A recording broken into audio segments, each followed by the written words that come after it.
folks, looks like Iran is falling. Iran is falling. This is the Berlin Wall 2.0 on steroids. This is getting wild. And I'm going to bring Juan OSavin on right now to discuss further. So let me go ahead and do that. Bingo, there he is. Juanito, can you hear me, Juanito? Yeah, I can, bro. Wow, StreamYard's working all right. Okay, so I'm going to go ahead and show this picture right here. It says, and I don't know if this is true, but it says that the forces that took out Maduro in Venezuela are now closing in on Ayatollah Khamenei. Is that true? Is there any truth to this? It's from... Well, it's in a generic sense, it is. It's we have intelligence operations that have been going on for quite a while to yard in Iran. And by the way, let me just answer that this way. They're not exactly the same, but Iran, this collapse right now that's going on, didn't just suddenly happen a couple days ago, 2 weeks ago. There was a lot in play that's been going on over the last, several years, but especially this year, leading up to this moment. And I'll use this as an example. Anticipating that the communications would be cut off at some point in time that would allow groups to coordinate their efforts across Iran. Starlink communication systems had been flooded into Iran. Now, not tens of thousands, only a few thousand. It was a few hundred initially, but now over the last couple of weeks, a couple thousand more. This is important because while communications were shut down to keep the people involved in this revolt from being able to communicate and coordinate their activities, because they have Starlink, they actually have an advantage over the government forces and troops because now they can't communicate and they don't see where stuff is coming from. And the people there in Iran, much of the important people involved in this have communications and they can coordinate their activities. And communications is so crucial in bringing something like this to a head, to know where to muster forces, where the threats may be primarily, even tracking down some of the especially bad guys and taking them out before they can, take out the people involved in this revolt. So that didn't just happen. That was coordinated, planned, and put in place and over many months, and then moving more satellites into position to be able to handle that direct uplink for the communications. And that also happened in Venezuela, by the way, where the people know about it or not. Down the road, we'll hear all sorts of information. Well, pull it together. I've heard, it's all over the internet right now, the generals or the military officials saying that they've never seen any kind of firepower or weaponry or technology in their life with what they were what they were hit with in Venezuela. They said it was absolutely scary, and it's spreading fast like a wildfire across South America, to Colombia, to Mexico, and they're letting them know you do not stand a chance against what Trump has. And Trump has said on record, it's his own morality keeping him, holding him back from world dominance. Yeah. Well, we have stuff that we haven't even broken out of the gift box yet on technology that can be used because, it takes us to a whole nother level. The stuff that most of these guys are talking about are directed energy weapons that actually most of it is, What about sound frequencies? Old. They said they were on their knees. Yeah, we were doing that in the 60s, 70s. Yeah. But so that's all old hat. It's fairly old hat, but again, that somebody would use it other than maybe in a very narrow special forces type of an operation, that's a little different story. And then to use it with such precision as it was used this way. And by the way, attempting as much as possible to be non-lethal even with the bad guys. But, you know, there's certain locations, certain things, you know, those Cubans that were guarding Maduro, you know, Yeah. Maduro wasn't his own man. I don't know if people understand this. I said this previously. When Chavez died, the Cubans were running Venezuela all the way back then. Chavez was almost just a figurehead puppet figure himself. And when he died, they didn't want the knowledge of his death out amongst the people of Venezuela right away. And so they forced Chavez's two daughters to sit beside his dead corpse. They staged it just like a model shoot. And they had to sit there while they got his face just right. They got the head angle just right, got the newspaper in front of him like he was reading it or whatever, to get all the staging just right so they had proof of life that was put out there, because there was a rumor, you know, everybody knew something happened to Chavez. No, he's fine. He's just fine. And so the daughters being staged with him, would they try to pull a ruse like that? Blah, blah. No, the Cubans forced them to do that. And the Cubans, you couldn't get a driver's license. You couldn't get your retirement check. You couldn't get, you know, new tires for your car without a Cuban involved. Okay. They were running Venezuela. When Trump had the strike force go in there and take Maduro, they had to go through all of the Cuban security, because he was really just a puppet of Cuba. Cuba was running Venezuela. I told your audience that years and years ago. Yes, you did. Yes, you did. So, and part of the reason is because Cuba needed that location for money laundering, for oil, to, you know, refined oil to run Cuba. With that cut off, Cuba's in a dire situation. And I raised it with your audience for even President Trump's news conference the other day. I kept saying Cuba, Cuba, Cuba, Cuba. And, oh yeah, and even Trump's you know, said it quite a few times. In the same breath, I've told your audience about Iran. Iran, which is exporting terrorism, not just, you know, a couple countries. I've talked about it related to Africa and other places. You know, you got a couple dozen places around the planet Iran has its hands involved in. You got 15 or so that they're heavily involved in, where there's real wars taking place. And Cuba is right in there with them. So now that we're taking out Iran, Cuba's on the chopping block. By the way, who else is tied into that? It's a race right now. Will we go after Cuba first, or will we go after Ramaphosa first? Ooh. Okay, in South Africa.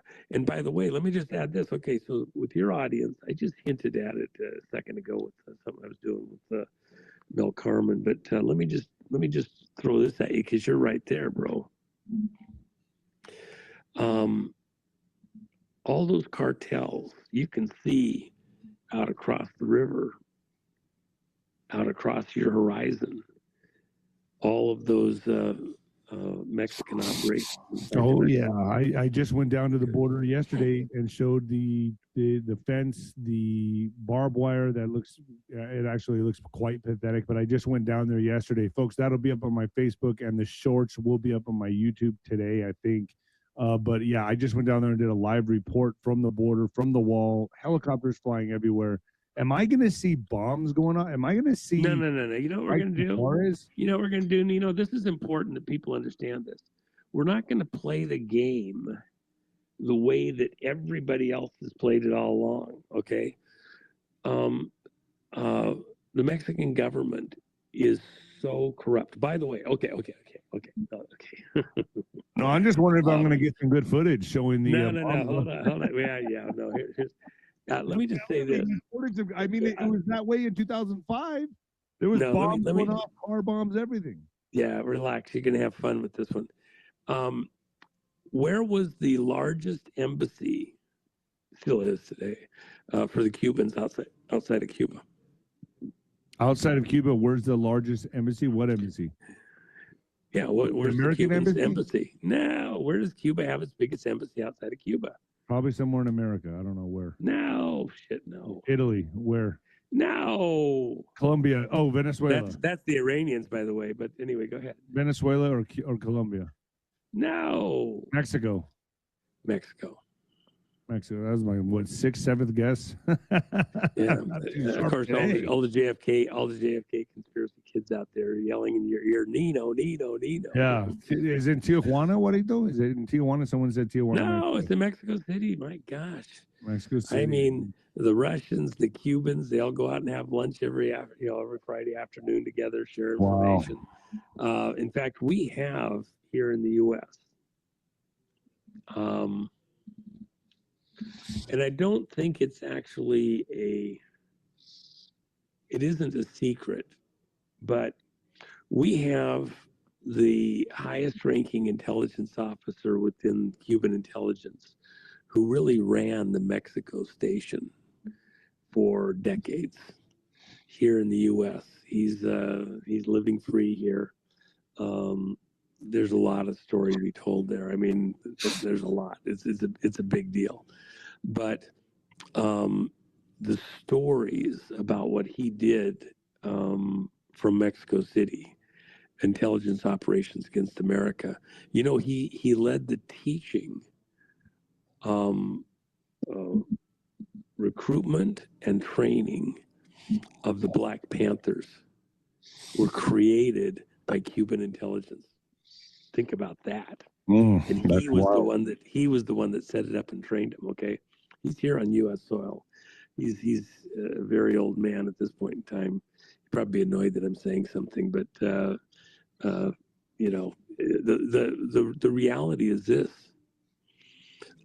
Cuba into Venezuela and coordinating with Iran is a huge piece in this whole thing. And you had Cubans that were over there doing a lot of the mischief in the Congo, working with China.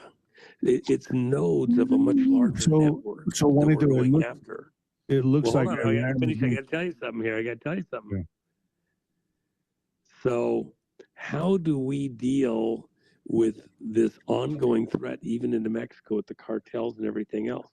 Now, the normal way that most people want to say we're going to deal with it is, we're going to go attack Mexico with the cartels. We're going to do bombing, grab helicopters. We're going to go, it's going to be horrible. America's going to invade Mexico. No.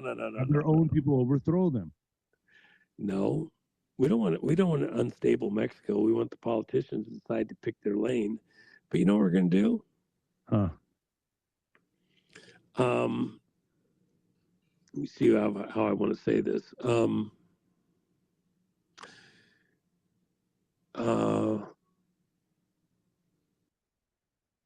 We're going to make a demilitarized zone. You're going to make a deal with who? You're going to make a demilitarized zone. We're gonna relieve the Mexicans of the worry of how to deal with that last, certain number of miles between the border and our side. Instead of having, a 4-foot wide border, we'll just make it, a few miles wide. Okay. We'll create the border, even where I'm at, Juarez, all this. What do you mean by that? A demilitarized? Yeah. So watch and see how this plays out. So they're not going to be allowed to have their We'll take care of the policing. We'll take care of the policing. We'll have a nice wide area. We'll help them out. You watch. What happens to 𝗬𝗃𝗂𝗃 and all this? I mean, we know she was installed by the cartels. What's going to happen to her? Well, hold on a second. Okay, really important point here, Nino. You just touched on it. Let me help everybody out for a second here. I've said this 1,000 times, but I'm going to say it again because I don't know if your audience really fully gets this yet. The single most important thing that Trump intends to do during this his time in public office is about to happen, declaring a national election emergency declaration, and then having to go to a hand count paper ballot on clean voter rolls and blah, blah, blah, no machines at all involved. What is part of the preface for having to declare this national emergency? Because it's not just America. All these countries have leadership in place that was put there through election fraud. The guys that we have in physical custody here in the United States who are testifying before grand juries right now and have for the last several weeks. Those individuals have said, as part of their declarations, affidavits, interviews, etc., that they flipped elections Right. in 71 countries plus the United States. Now, it's important because all of those countries, you have half the population of the free world, probably 90% of the population of the free world, who have leadership who aren't the will of the people. They're there through fraud. Okay, they're counterfeit leaders. Now, if you have a bunch of them that may want to somehow survive, that are in there, they're going to have to play ball. Okay? You want to stay? You're going to do what we tell you to do, and you're not going to do what the cartel tells you to do. So pick a lane. So you what? How does you what to do? We'll take you out.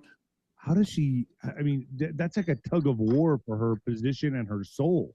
Okay, I mean, so she has to decide. She can have a tug of war. She can be in there with Maduro. We got cells. I know, but she knows that. Obviously, we all know that. Obviously, but the cartels are going to be like, you're going to play ball with us. She can't. Well, what is she going to do, Juanito? This is okay. This well, is crazy. All of them have a similar problem. Who do you want to? Cuddle up next to? I would not want to be her. I would not want to be her. I would not want to be her. This is okay. Bad, then bad. you better cuddle closer. Okay. Seriously, I don't want to be cold. I want to cuddle closer to you, please, Mr. President. They're gonna get her, Juanito. Well, they may or may not. Get her. If she wants to work with us, so we'll protect her. See, that's part of the whole point. Let me back up for a second. Look at what's going on in Iran. Yeah. The people you thought you could never take out of power, they're too powerful. If you go after them, they go after innocent people.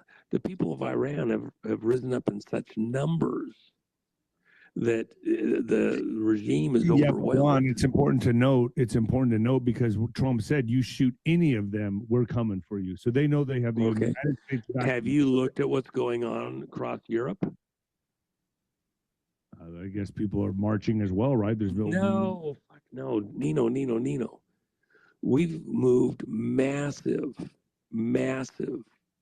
military hardware and personnel into place. That's right. Yep. And it's been going on now for a couple of weeks. I remember when I got the first call probably 2.5 weeks ago. Hey, you looking at this traffic with the C-17s and C-5s? Yeah. Well, that's where you're at right now. You're in Europe. Well, but the point is this, Nino. Part of the reason that those people in Iran, see, what happened started about 24 hours ago. The senior military and policing figures and political figures in Iran, if they were powerful enough and high enough, they started bugging out to Russia, Qatar, Oman, and here in parts of Europe, France and Italy. They're trying to get out of the way while the getting's good, and up to Russia and like that.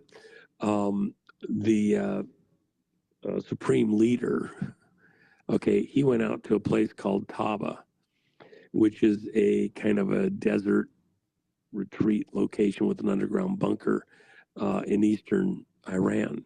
Now, he thought he was safe out there because nobody knew where it was or what it was or whatever. Only problem is that the people overthrowing the government there in Iran, they're pretty good technicians too. Some of them are on the inside, including police that have flipped, intelligence people that have flipped, and they're on the, picking the right side of history. So they pulled up the record and found where the supreme leader had gone to hide. Okay, so he's in his underground bunker out there, 100 feet under the ground, concrete. So he is in an underground bunker right now. He's in an underground bunker right now. What about this article that says Iran activates missile cities? What are those as Ayatollah faces gravest threat? What are missile cities? Well, but again, that's by now, let me just say this. That information is like 7 or 10 days old. Okay. It's meaningless now. They were going to threaten everybody, whatever. No, they've already lost. They're already Damn. bugging out. That's why I'm telling you, Nino. So they're in hiding right now. It's over. It's over. What's really the concern for the people there that have been bad guys in the regime? The leadership's all out of there. What about the guys that are just bad guy police officers, bad guy military who were terrorizing the people? You know, one of the things that has been going on for the last several years that is been their way of terrorizing the population, rather than kill people, torture them to death horribly. They'd beat them and everything else, and then they'd mark them. And the way they'd mark them so they could easily be picked out of a crowd and cripple them too, they'd shoot out one eye. Jeez. Now they didn't shoot it out with. They said shoot out. No. What they would do is they shoot out an eye. I don't know how you do that, but all right. Shoot out. They would use a pellet gun. I heard shoot. They'd use a pellet gun and shoot the eyeball out. Okay, so that the people were marked for life. They were blinded, and then with terrorism, you need to be able to scare everybody else into line. And so you would see the person maimed in this way, damaged in this way. And if they got you again, they'd shoot out the other eye. Horrible thing. But those guys that were doing that, the people know who they are. Yeah. They know who these people are. They're hunting them down right now. The ones that were the worst of the worst, they're hunting them down. They had a gal that was protesting with, not really protesting. She was there telling the police at this one station that they needed to leave the community and just go away. Just leave, because we're not going to live under your threats anymore. And one of the really bad guys got behind her, blew her brains out, and got away. They hunted him down. They riddled his car full of bullets. Yeah, they've got video of it. They put it all over. Those bad guys that were doing this stuff, they're now the hunted. Wow. And the people of Iran are rising up, and they're so pissed. See, it's one of the things, the tipping point for Iran, the final straw, if you will, that's led to this moment. Back in 2008, when Obama didn't help the people there, they were crying out for help. The Ayatollah had put in place a political leadership that was very hard-nosed and extreme. And so the people were protesting that they wanted a less extreme leader. They wanted a more moderate leader that would be closer to the will of the people. And the regime said no way, and they doubled down harder. And they killed and tortured and everything, thousands. And so brought that unrest back under control. And that's what people expected to happen again, because nobody came to help. But the population, there was a moment that was really in history, will be the tipping point where it all started to go a different direction. This gal was wearing a burqa, but she wasn't quite wearing it to the approval of the Islamic people in that community. And so she had a little bit too much wrist showing skin. And so they took her into custody, beat her horribly. And in the course of beating her over this, torturing her really, they damaged her brain. She got brain swelling and then eventually died. And, just a beautiful young girl. That was a bridge too far. They were done. And from that point in 2018, moving forward, the perception of the people was, and the conversations at the street level were, that you cannot reason, you cannot negotiate. There is no middle ground anymore with these people. They had been working to try and get along, go along, work within the constraints. These Islamic cultists really who were not the majority, were able to um, weigh it over everybody else. About that time, a huge move of God began. There was a church move. Iran is the place where Esther was from, there in Persia, in the Bible, 17th book of the Bible. Iran is where Daniel is buried, who was the prophet in Babylon, was brought out from his retirement home and brought in, shown the wall where the hand of God wrote in the plaster. Right. Okay, your kingdom's been weighed, and you've been found wanting, and this day your life is required of you. Daniel, after Babylon fell, was taken by the Persians as an honored prophet of God and treated very respectfully in what is modern day Iran. His grave is there in Iran. The people of Iran have great respect for both the Jewish and Christian stuff. In fact, by the way, 𝗧𝗵𝗶𝗹, the son, the crown prince of the Pahlavi family, son of the Shah, he lives in Virginia here in the U.S., has conferences every year out there. I've been to several, and with other friends. Tomorrow, probably, he is going to be meeting with one of the most influential people out of Israel in a meeting, and then he's supposed to speak on Tuesday at an event at Mar-a-Lago. And so, interesting how the timing is on this stuff, right? How is that scheduled so far in advance? Okay, it just so happens. Well, I'm telling your audience, no, this was anticipated for quite some time. It's just now coming to a head. This is no accident, okay? Just like Venezuela, just like Iran, and other footfalls to come, there's much more coordination to this. There is much more of a plan going on here than people give credit for.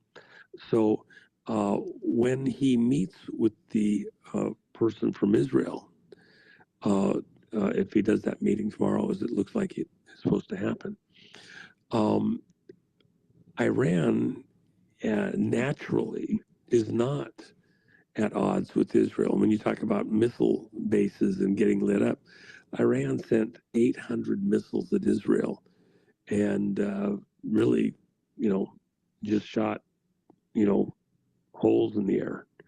They didn't hit anything significant. 800 from Iran. People were expecting it was destroy Israel. No.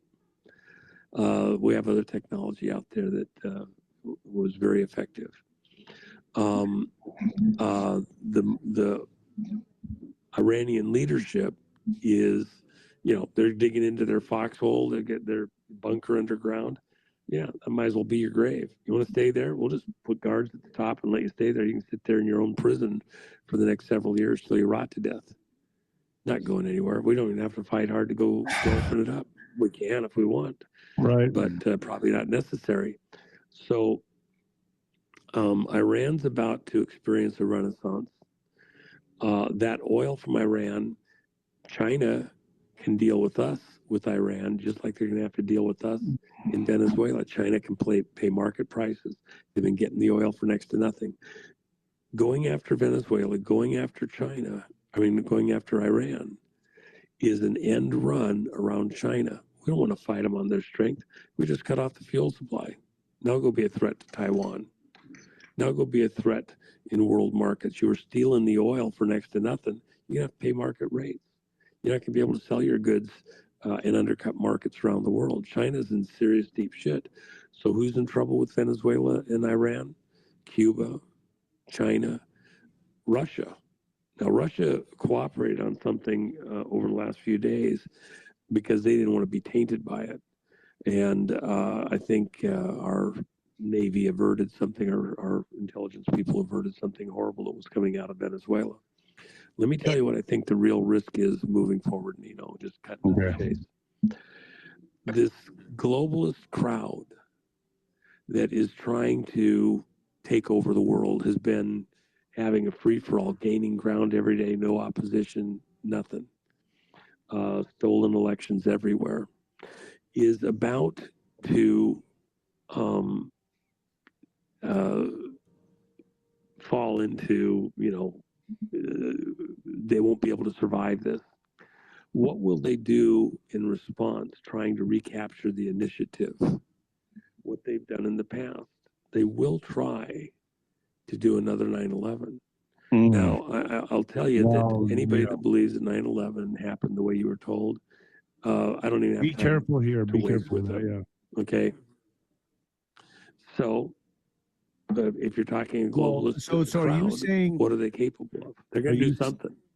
So you're saying that event, a 9/11 style event, is going to happen? I didn't say that. I said it's their plan. How do they get out of trouble? They're going to try.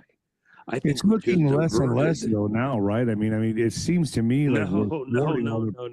They will not stop. They don't have a way to re-grab the initiative. They need something that pulls the world's attention.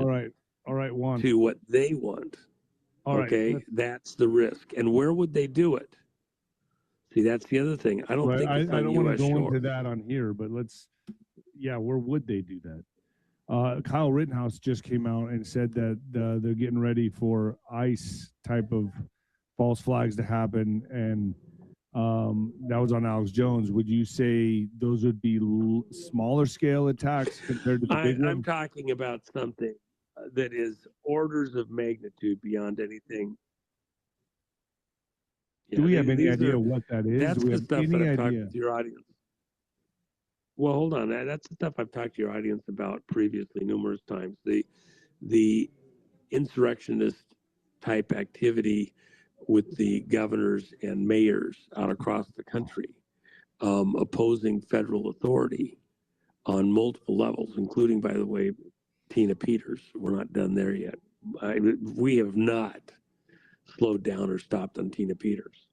President Trump yesterday raised it again. Free Tina Peters. That dumbass governor of Colorado thinks that he'll sometime in 2026, in the last year of my governorship, I think that I might pardon Tina. I'm thinking about it. Yeah, well, you better think fast, you dumbass. Stupid idiot. You'll be as dumb as Maduro. You're going to freaking get your ass blasted to the wall on this one.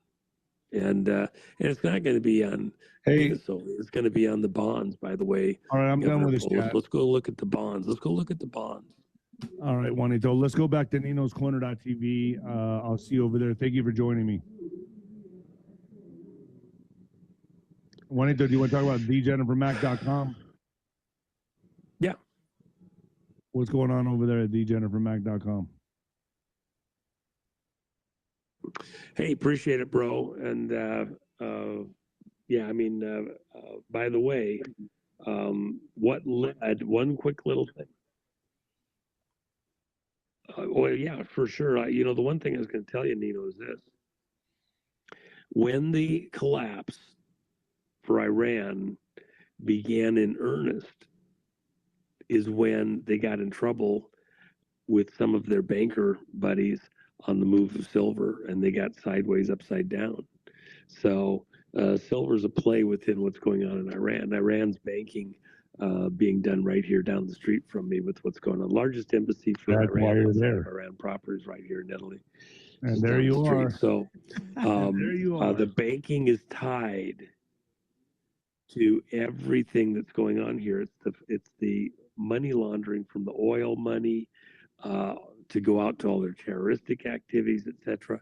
And who would cooperate and do that with them? It wouldn't be somebody that's like so clean and holier than thou, would it? Somebody's getting greased pretty good somewhere. So there's drama ahead there. All right. And we have the new called the Makings of a Perfect Day coin that Jen has over on her site. It's over at the Gum Road site. right. I don't think it'll be priced ever any lower than it is right now because of silver prices. So go grab one and way to go, bro. All right, Juan, let's go over to ninoscorner.tv right now. Thank you, Juanito.